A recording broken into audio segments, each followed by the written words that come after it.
The terms colonialism and settler are thrown around quite liberally by progressives and democratic socialists these days, almost as if it is a way to say to people who have no indigenous ancestry whatsoever, "You are an oppressive colonial settler.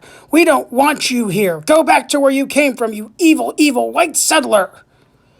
This logic has been popularized by J. Sakai's book Settlers, and is recited verbatim as if it were some sort of secular gospel for the contemporary left to recite at those who are guilty of having original sin.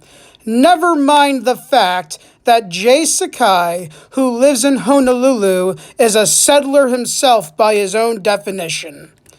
There is also this push within academia, commercial and media institutions to promote non-Caucasian business and indigenous nonprofits and to have more capitalist political representation of non-Caucasian individuals.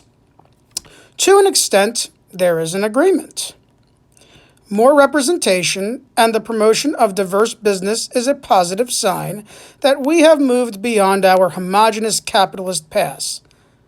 This is progress, and it is warranted. Nonetheless, the philosophy of 100% decolonization, at least within North America, is wholly unrealistic. None of us were alive at that point when colonization began.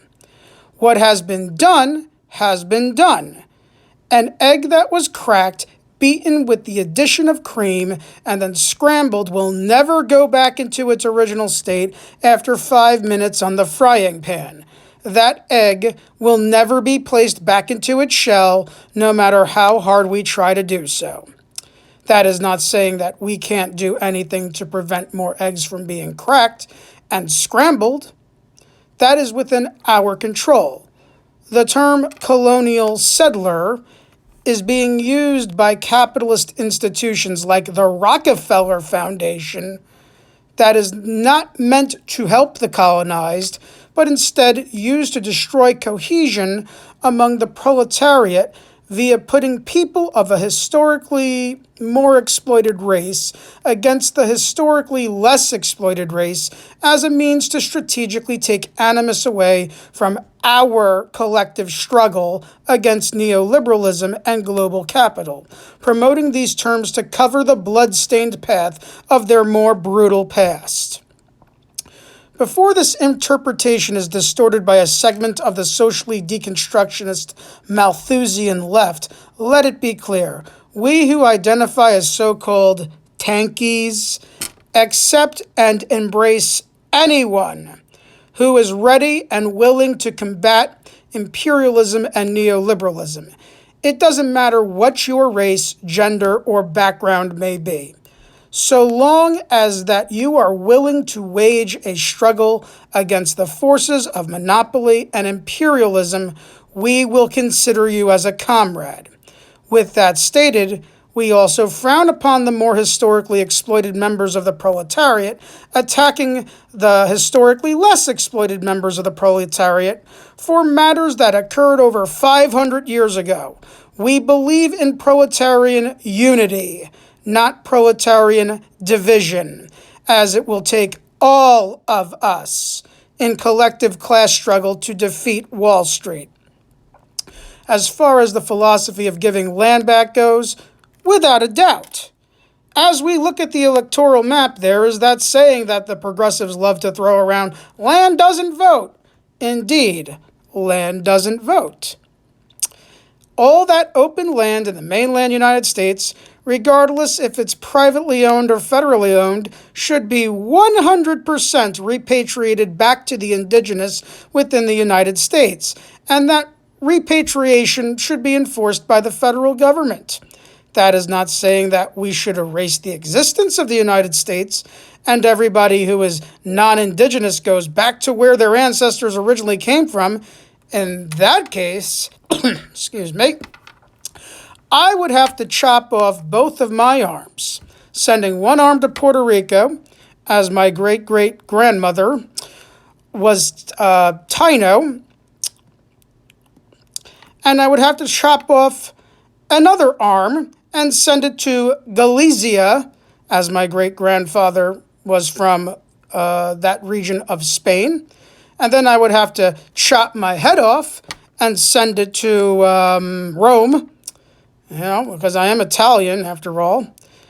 And then I would have to chop a leg off and send it to Trieste, which is culturally Albanian, and chop another leg off and send it to Bari, and then scatter the rest of my mangled body to various parts throughout the Mediterranean. Most of us aren't indigenous to the New World, but neither are we 100% homogenous. I'm sure many can relate to what I said.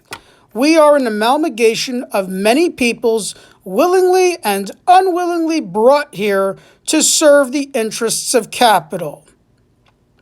We didn't have a choice as to where we were born. We didn't have a choice as to what families we were born into. All of us who are alive exist as an accident of birth, born in a nation that severed its ties with European Christian monarchies, but at the expense of intended and unintended genocide and intended slavery. We cannot undo what has been done, but we can do better than our sanguinary predecessors by shaping a future that works for everyone. As Marxists, that is what we believe in. With that stated, I do believe that Alaska, Puerto Rico, Guam, and Hawaii should be given back to the peoples of those lands with 100% self-determination of their own political destiny. Believing that the United States should not be the world police or the police of protecting multinational corporate interests, all military presence within the Philippines, Okinawa, and South Korea should be withdrawn as well. World War II ended in 1945 and the Cold War ended in 1991. The liberals who want military presence to make the world safe for democracy and the conservatives who want military presence to make the world safe from China are both making the world less safe for decolonization. The neoliberal interpretation of decolonization calls for a borderless world where the means and modes of production are tightly controlled by a handful of private multinational corporate interests. Thus, it is in their interest to have their think tanks like the Club of Rome promote the Malthusian agenda where the global proletariat is to consume less, produce less, have less children, and embrace poverty disguised as environmental sustainability and primitivism. We don't believe in the Malthusian agenda. Humans were meant to grow, evolve, innovate, and develop technologies which collectively make life easier for all of humanity and not merely for a select few. We don't believe in setting the proletariat back so the bourgeois can hoard more resources in the name of environmental sustainability. Mark Zuckerberg's doing that in Kuwait right now, by the way, privatizing more land, or as they call it, Aina. When the bourgeois exploit the indigenous proletariat, who are desiring freedom from the neoliberal system for their own twisted agenda, it is wholly disingenuous and perverted. When the historically colonized do embrace modernization and nationalization, let's bring up some names. Thomas Sankara, Mohamed Mossadegh, Evo Morales, Fidel Castro, Salvador Allende. They come to mind. And you know what happens?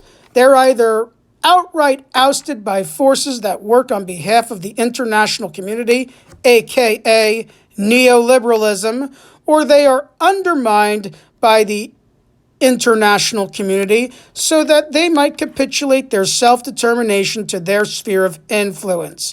Whenever the Rockefeller Foundation, the Ford Foundation, the World Bank, the IMF, the World Trade Organization, Western academia, and yes, even the United Nations are brought into the discussion of decolonization, indigenous and aboriginal peoples need to take great caution because The forces that they are seeking dilution of influence from are dictating the terms of that very dilution.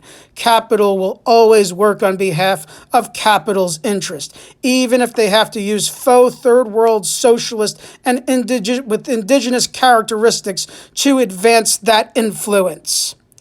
It is the internationale which unites the human race, and we must be unified in our struggle against the forces of global capital. However, in that unity, all oppressed peoples must have the right to self-determination and to be free from neoliberal influence. Proletarian division, however, is not the answer to mitigating the centuries-long damages of colonialism, and neoliberalism must not be allowed to continue if some of those damages are to be reversed. Neoliberalism and decolonization are not compatible, and no one should believe otherwise. Socialism and decolonization are. It is better we resist neoliberalism together as comrades and not separately, alien to one another. Otherwise, the capitalists win.